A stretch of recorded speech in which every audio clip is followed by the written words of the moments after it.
Well, I want to take a minute to gaze at all of you. It's always a joy to come back to this really home for me. You'll hear more about that in a minute. So it is good to see familiar faces and new ones as well. When I was called to be the first full-time chaplain here at the village, starting January 2nd, 1993, and I have my first boss is sitting among you, Mary Arthur, who helped make this possible. The only building on this campus was a skilled nursing facility. And then this place started to grow, and I mean grow, with the apartment building, with the cottages and the clusters, and all of that. And as I watched the emergence of what would really be a village, and is a village, I started to wonder, well, the truth is I started to worry.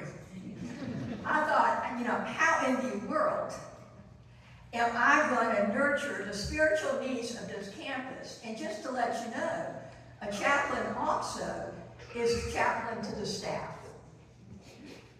So there were no blueprints for this kind of ministry back then. So I'm sure most of you all have heard the term, necessity is the mother of invention, right? Well, in my case at that time, this is the way I would put it. Holy cow, panic was the mother of invention. And that's when the idea of us starting a Stephen ministry came to mind. A ministry out here, usually in the churches, that's where it began, and using our own residents as trained caregivers. So as God would provide, Reverend Helen Fisher, who was a retired pastoral counselor living on South Creek, she agreed to be my co-leader. And so in 1996, after receiving our training in Orlando, and back then it was almost a whole week training, we started to adapt what we learned to the special needs of the ministry out here, using again our residents as caregivers. Now, and the first group, it didn't take us long. We got 10. I was just praying for 6, so the Lord has provided. But we got 10 people who wanted to be trained as Stephen ministers. So we in the training, we got going, and among them, our first group was carol singers. Now, I once heard from a granddaughter who was speaking in her mother's memorial service in this very room. And this is how she started her remarks. What I learned from my grandmother is listening is love. Well, in a nutshell, that is at the core of Stephen ministry, where God's love is shared with another person, particularly those who have a special need, have a loss, or just need to have someone to walk with them, someone to remind them that they're not alone.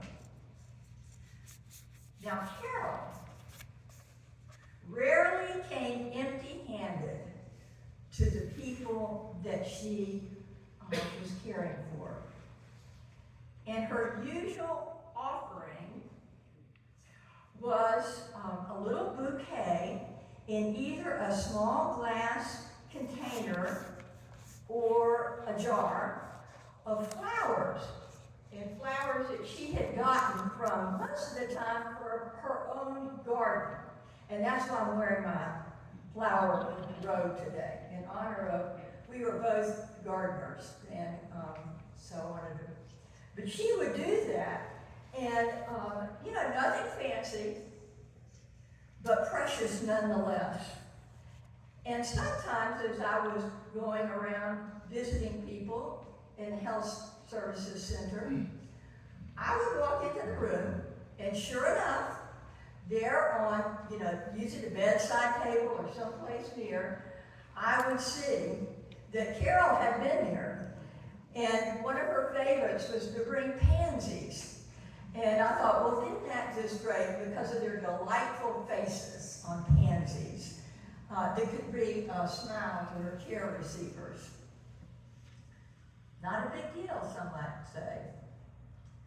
But to Carol, that offering of nature, that offering was a reminder that they were not going to be forgotten.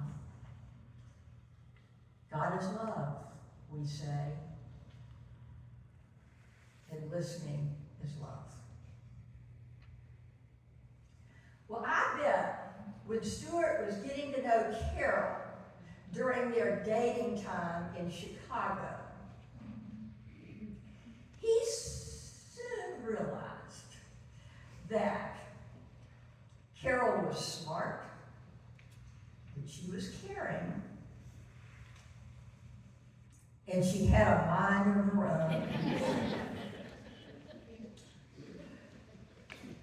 So when he proposed to her, I guess it may not have surprised him that she answered yes, but. And the but was this. Carol had finished her teaching degree, and she wanted to experience life on her own, have some time of independence before she got married, women before her time. And so, she, being a teacher, she decided she wanted to go where there was a place for her to help children in need. Now, of course, Carol could have stayed in Chicago. Lord knows there's a lot of need in Chicago. She could have stayed near her mother and Stuart. Could have done all that.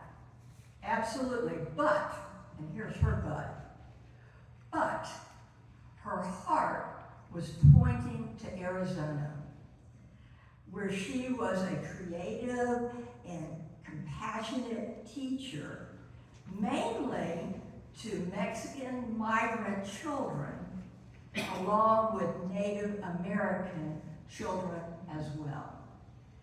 Now, for those of you who might have visited Carol either in her home or her apartment, you might have seen evidence of that. I really think that that time probably jump-started her interest in Native American art. And on the table the family has, there you will see representation of that as well, because that was a passion of hers. And it's in, it always decorated her homes. Now, lest we forget Stuart's reaction to Carol's but. While he may not have been thrilled initially with her quest for independence, he was a wise man who loved her dearly. And so, and I don't know how long the eventually went, but eventually she was sent away with his blessing, and she went, had quite an adventure, and true to her word, a year later she returned and they married. Around this time, actually October 9, 1948. While Chicago was their home, they were both native Chicagoans, and their firstborn, Mary, was born in Chicago. The singers, as my grandmother would say, up and moved from Chicago to the Big D, to Dallas. where Stuart was made manager for Sunbeam. And they were looking around for a home, a neighborhood, like some of them that you and I grew up with, that were really neighbors, close neighbors. And they were thrilled to find such a place in University Park in Dallas, where they lived really for over 40 years until they relocated here to the village. It was there in Dallas that Carol became a devoted mother to 3 children, and both Tom and Mary tell me how very supportive she was as a mother, and in their interests and hobbies, and ready to pitch in and provide whatever needed to be done so they would thrive. So I'm going to use the word adventure because Carol loved adventures and shared that love with her family. Now, I jokingly have sometimes said to people, have Bible, we'll travel. Well, as I've done today. Carol might have said, have suitcase, we'll travel, and she didn't. And I mean, the singers went all over the place, from Bar Harbor in Maine to Sanibel Island in Florida to places out west. I mean, we just sang America the Beautiful, and I love this country, to Europe, to Africa, and even primitive New Guinea, which had quite an effect on Carol. She spoke about it often. Now, if I had been asked, I'm actually an artist, amateur artist, so I don't do sculpture. I do pen, ink, and watercolor and oils. But if I had been asked to make a sculpture of Carol representing her essence, it would look like this. Arms wide open to welcome into her life whoever, wherever she went. For instance, on a trip to Scotland with Tom, as they were walking down a canal path, they happened upon a couple and kind of had one of those amazing quick connections. And then they went to a pub nearby, and which led to years of this abiding friendship where they had frequent calls back and forth and even visiting each other in each other's homes. So all that happened because Carol's arms were wide open to that kind of experience, and everyone has been blessed. My last visit with Carol, this past June, because her birthday is in June, would be the last time I would see her. And Carol, let me just insert this. My mother came to the village at 87 and lived here 3 years and had a ball here. She thought she was on a continuous cruise because she didn't have to cook, she could order her food, she loved it. When my mother died in 2009, Carol made sure that she could never really take a pledge, but she could also mother me. So there has been an unusually tight connection between Carol and I. So on that last visit, the first thing she greeted me at her door and said, here, come with me. And she took me into her kitchen. I thought, well, this is interesting. And the reason she took me into her kitchen is there was something on her refrigerator that she wanted me to see, thrilled for me to see. And it was a picture And you just saw that beautiful child, absolutely. It was a picture of her great-granddaughter, Louise Jean. And she had it there, she told me. She had it in her kitchen, because every day she could go there and see that picture and just feel, a bundle of joy when she did. Now, I'm told the summer before Louise Jean was born, the family had gathered at the McArdles mountain place near Denver, Colorado, and to celebrate Carol's 100th birthday. When she told me she was going, I wasn't surprised. I thought to myself, oh my gosh, at 100? She probably didn't think twice about it. She's dancing with Chris, at 100.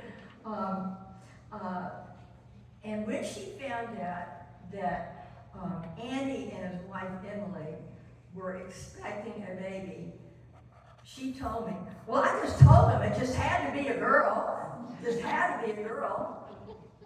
And, sometimes wondered, she probably said that to the Lord as well. I'm not sure about that. But she was so excited. And of course, when Louise Jean came, this hope became a reality. Well, something else from that 100th birthday trip, Carol's other grandson, Patrick, had driven a new Ford Bronco up to the cabin to kind of show it off. And while Carol was getting filled in on the I heard this from, your mother, so there you go. I make no mistakes. So Mary told me, telling me the story, that they were inside and he get filled in about your Bronco. And then Mary said to her mom, want to go for a ride? To which Carol replied, no, I'm thinking about it. So in typical Carol Singer's style, with arms wide open, she grabbed her hat and got into the car. And of course, the sunroof was right there. And just to let you know, if you look at the back of your bulletin, there's a picture of Patrick and Carol in this Bronco. Just take a gaze. And then off they went, into a new adventure. So again, always open and to share something with her family. Well, not every mother-daughter relationship is a close one. And for good reason in some places. But in Carol and Mary's case, they were actually best friends. In fact, Mary told me that when her mother would drop her a card or a note, a letter, she would sign it, Love, Mom, BFF. Best friends forever. Wow. What an immeasurable gift that was. And coming close to this, and I'm not going to ask you to do a seventh inning stretch, I'm almost there. Coming up close to that was Carol's relationship with her son Tom. Now, over the years as a chaplain out here, I've frequently heard a mother say, wow, I am so glad that I have a daughter to take care of me. Well, I have seen sons take such loving care of their mothers that I knew, that I was convinced that deep love, of course, and we know this, but I'll say it, deep love is genderless, Tom and Carol had so many wonderful trips together, and just when needed him, or just that they got together, and you'll hear more about from Tom Farmer about going to church together and things like that, that he was there. And to have another adventure, I mean, how great is it to have your mother as a cruise director? I mean, it's wonderful. Because he wanted to make sure, of course, that she did, that she was loved and cared for, and in a sense, to use very familiar words, until death do us part. Many years ago, I happened on this quote: without the language of gratitude, without the language of gratitude, you can never be on speaking terms with happiness. A happiness that sings in your heart, "It is well with my soul." When I shared that quote with Carol in June of this year, on my last visit, she shook her head. She did her hand like this on her heart. And I knew it was my blessed assurance, in a sense. Needed no words, but I knew that she had her arms wide open for her next adventure, which the Lord had in mind for her. These words have been said in the name of the Father, and of the Son, and of the Holy Spirit.